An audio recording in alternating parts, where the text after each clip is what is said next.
네, 복음의 시선으로 성도와 세상을 잇는 CGN-TV 뷰리지. 안녕하십니까, 오도훈입니다. 반갑습니다. 주영입니다. 네, 신종 코로나 바이러스 감염증으로 대면 활동이 제약을 받으면서 현재 대부분의 의료 선교가 중단된 상태입니다.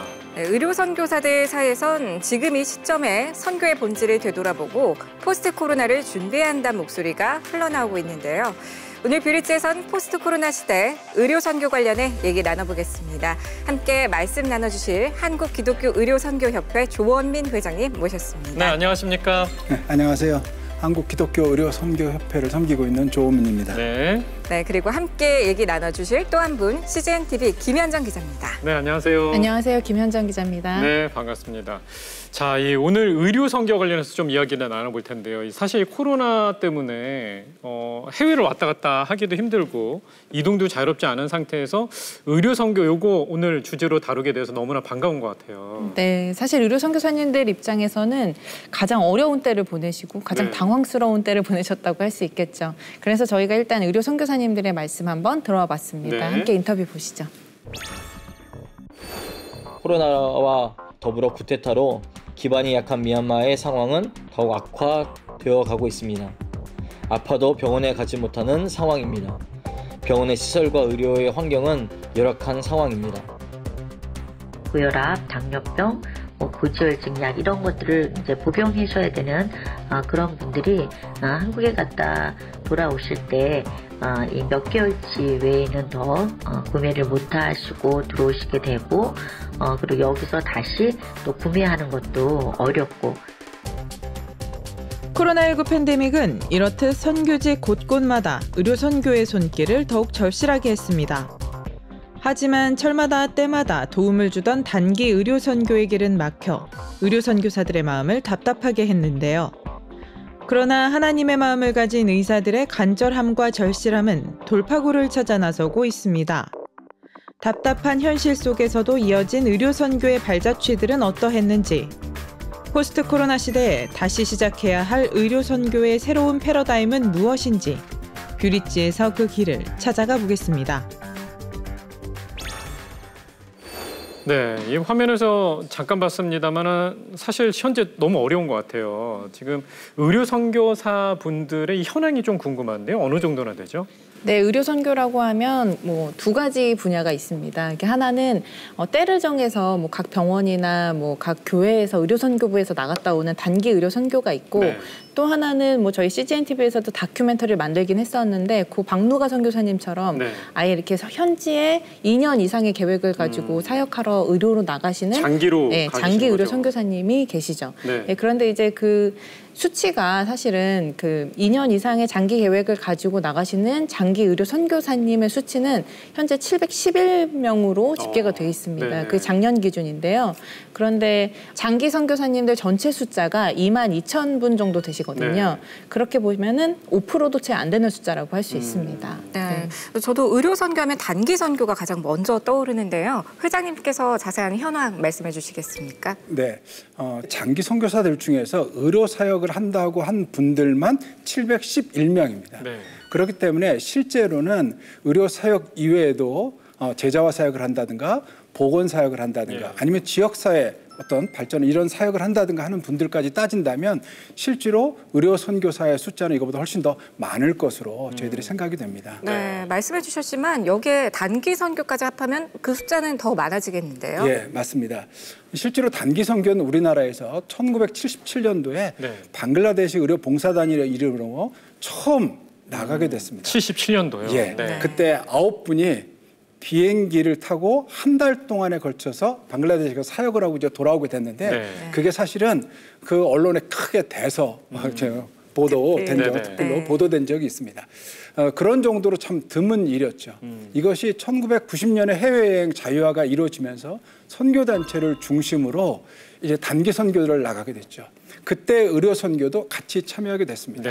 그러니까 실질적으로 이렇게 경험한 분들이 이제 점점 늘면서 각 교회들의 의료 선교부가 생기고 이 생긴 의료 선교부를 통해서 단기 선교들이 이제 계속해서 많이 나가게 된 것이죠. 그래서 교회에 따라서는 단기 선교를 한 해에도 여러 차례 나가게 됐습니다. 네. 그러니까 이제 실제적인 경험을 한 숫자는 점점 더 늘어나겠죠. 네. 거기에다가 모 대형 교회 같은 경우에는 의료 선교부의 인원만 350명에 이른다고 얘기합니다. 네, 네. 실제로 단기 의료를 경험한 숫자는 정말 헤아리기 어려울 정도로 네. 숫자가 굉장히 많을 것이라고 저희들이 예측이 됩니다. 네. 네. 어떻게 보면 지금 현재 2021년도는 지금 말씀하신 것보다 더 어렵게 이 건강에 대한 이 걱정이 좀 앞서는데요. 작년 2월 달에 코로나가 발병한 이후로 벌써 1년 넘게 지나가고 있는데 현재 이 700명이 넘는 장기 의료 선교사 분들께서 지금 어떻게 지내는지 궁금하거든요. 그 장기 선교사로 나가신 분들 중에 20-30% 정도는 귀국했다가 네. 다시 사역지의 현황에 따라서 또 나가고 들어오고 하는 일들을 반복하시는 것 같고요. 네. 그 외 선교사님들은 주로 아직도 현지에 계십니다. 네. 선교지에 있는 그 국가의 사람들의 어떤 필요, 또 한인의 교민들의 어떤 필요, 네. 그리고 지역에 있는 주변의 여러 선교사님들의 필요에 대해서 이제 그런 필요들을 보게 될 수가 있었죠.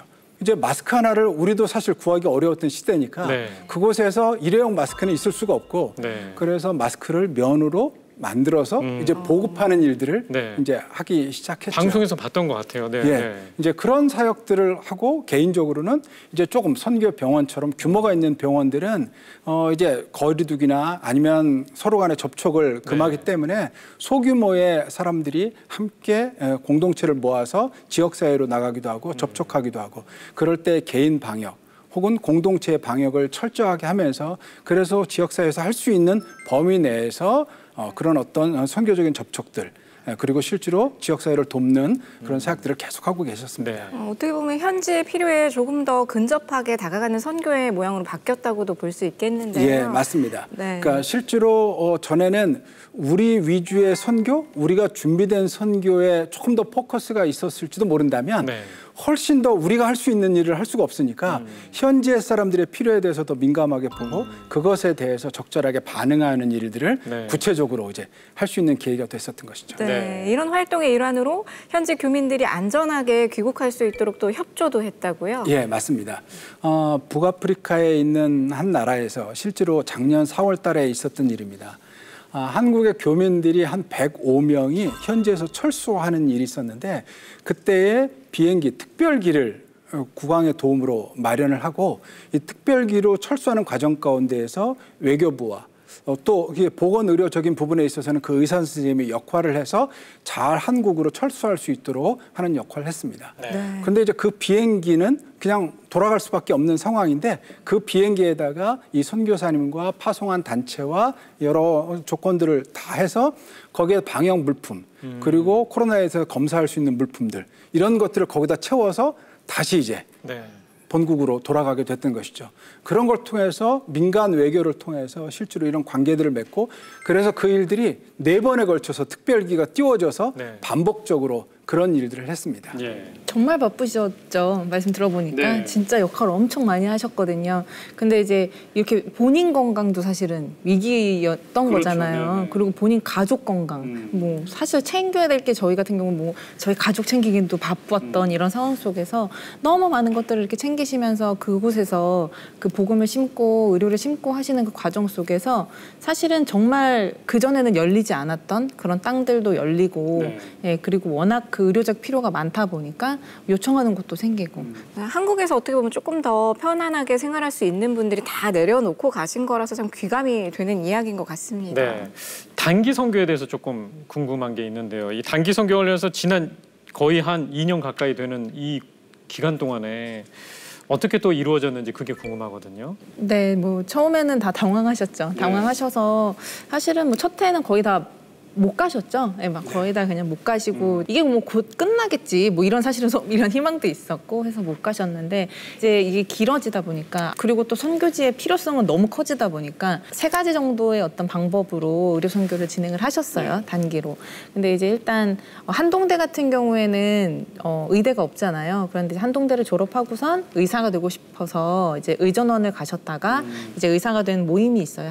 청년 한동이라고 한 300여 분 정도 되시는데 그분들이 이제 젊은 편에 속하시니까 그분들이 먼저 이렇게 SNS하고 그다음에 줌을 이용해서 의료 상담을 하는 것들을 시도해 보셨어요. 그러니까 먼저 해외에서. 네네. 문진표를 먼저 보내드리고 문진표를 작성해 주신 거에 따라서 그 코디네이터가 이렇게 각 진료과마다 이렇게 배치를 하시고 하셔서 뭐 많은 상담들을 이렇게 진행을 하셨더라고요. 근데 이제 우리나라는 사실은 법적으로 원격 의료가 불법이기 때문에 의료적인 것들을 할 수는 없었지만 단순히 이렇게 뭐 주변에 많은 정보들 속에서 올바른 정보를 알려주는 것, 그다음에 뭐 그들의 필요를 이야기하는 걸 들어주기만 하는 것, 그리고 이분들이 워낙 또 전문성이 있는 분들이라는 어떤 그런 위로 뭐 이런 것들이 큰 도움이 되셨다고 하더라고요. 인터뷰 한번 들어보시겠습니다. 이 약이 좋다더라 하고 이제 약을 구해서 이걸 먹으려고 하는데 이거 진짜 괜찮은 거냐? 타이레놀만 먹어도 되는 거냐? 아니면 백신은 뭐가 이제 온다는데 이거에 대해서 어떻게 생각하느냐?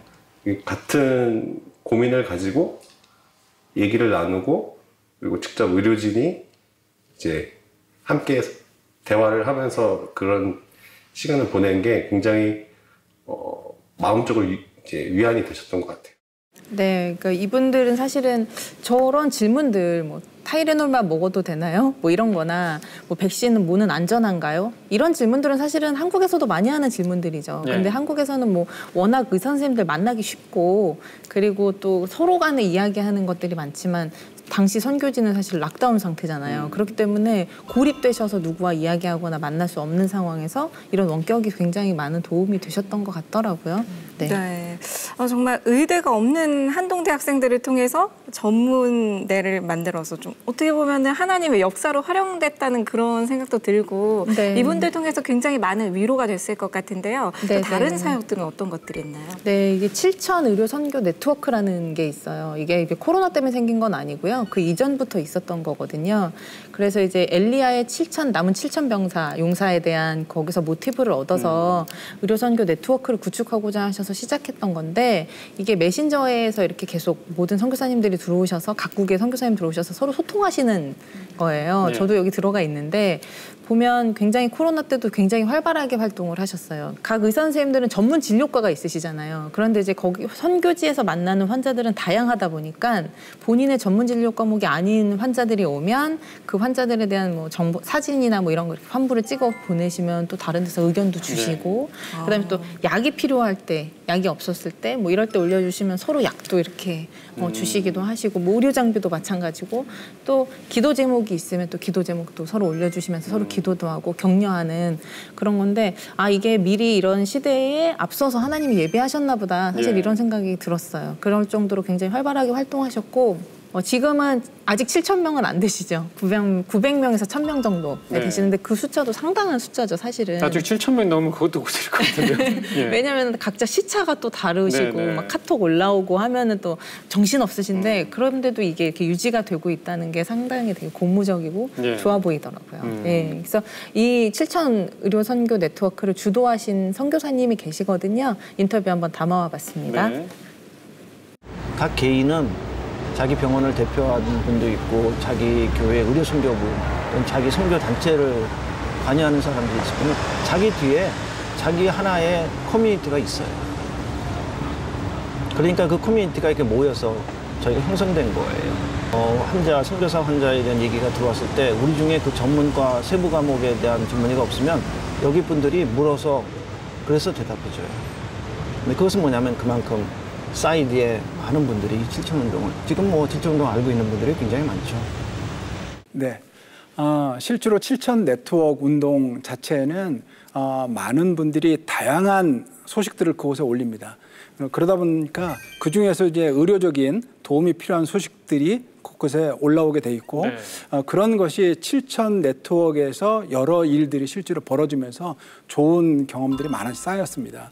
그런데 코로나 상황 가운데서 특별히 그런 것에 대한 긴급한 필요들이 더 많이 그곳에 이제 올라오게 되다 보니까 선교사 건강관리위원회라는 가칭의 모임을 따로 저희들이 만들어서 그 모임에 의료인들 중에 다양한 직능의 의료인들이 그곳에 함께 참여해서 어떤 선교사님들의 개인적인 질환에 대해서 그곳에 질문을 던지고 궁금증을 올리면 그것에 대해서 이제 관계가 있는 그런 파티에 선생님이 개인적으로 연결을 해서 네. 실제로 그것에 대해서 개인적으로 이제 답변을 주고 있는 그런 일들이 벌어지고 있는 것이죠. 왜냐하면 네. 개인적으로 올려놓은 것이 공동체 카톡에서 공개적으로 답변이 주고받을 수가 없으니까 그렇죠. 이거를 아예 저희들이 따로 만들자. 그래서 작년부터 시작해서 지금 한 1년 반 정도 저희들이 모임을 하면서 이걸 조금 더 구체화시켜 가고 있습니다. 그래서 어떻게 도와갈 것인지. 그러나 또 제한사항이 있습니다. 아까도 말씀하셨던 것처럼 원격 진료 자체가 아직 우리나라가 합법적이지 않은 상태에서 이것은 어디까지나 봉사적인 차원에서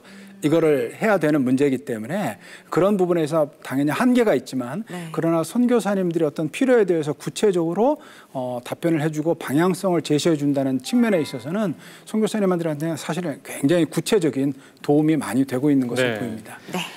또 해외에 계신 분들이 또 한국에 계신 분들도 있잖아요. 네, 네. 이분들에 대한 의료 선교도 이루어지고 있다고요. 네, 국내에 있는 이주민들 대상으로 한 의료 선교도 단기 선교로 활발하게 이루어졌습니다. 네.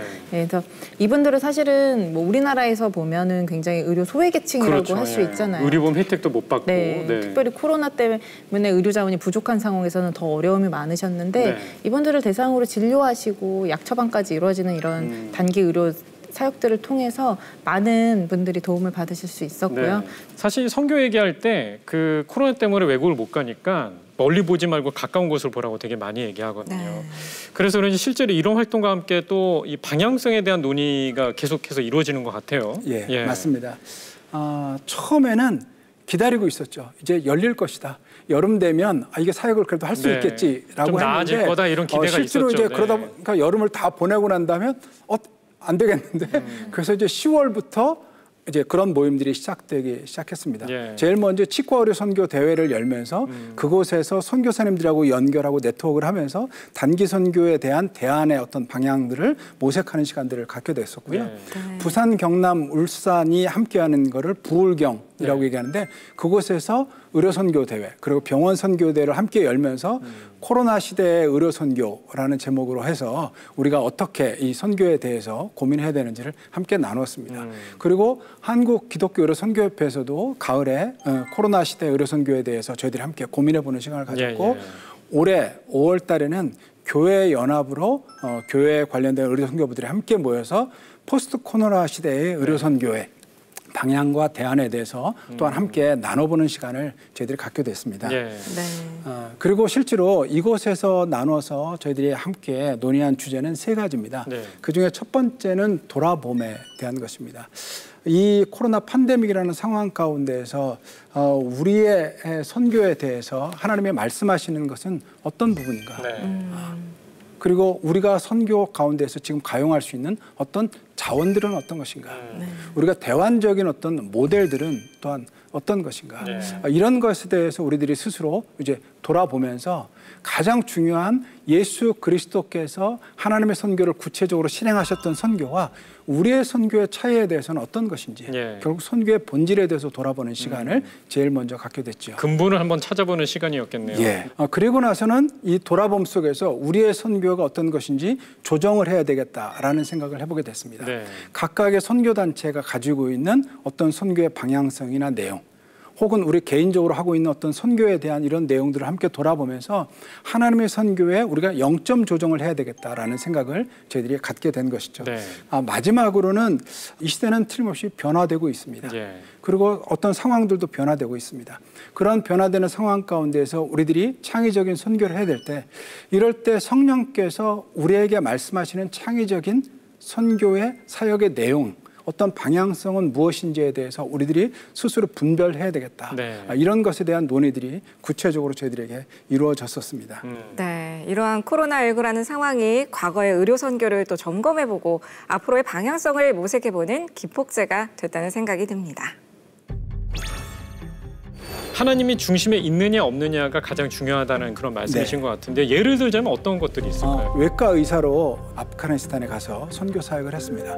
시간이 지나 보니까 치료적인 법보다 예방적인 일들을 하는 것이 더 효과적이겠다라는 생각을 그래서 국제보건학을 공부하게 됩니다. 사실은 정말 쉽지 않은 거거든요. 의사 선생님들 입장에서는 전문의를 이미 획득을 하셨는데 그걸 또 다 내려놓으시고 고집을 꺾고 본인의 그런 걸 꺾고 하나님 앞에 정말 헌신한 그런 케이스라고 볼 수 있는데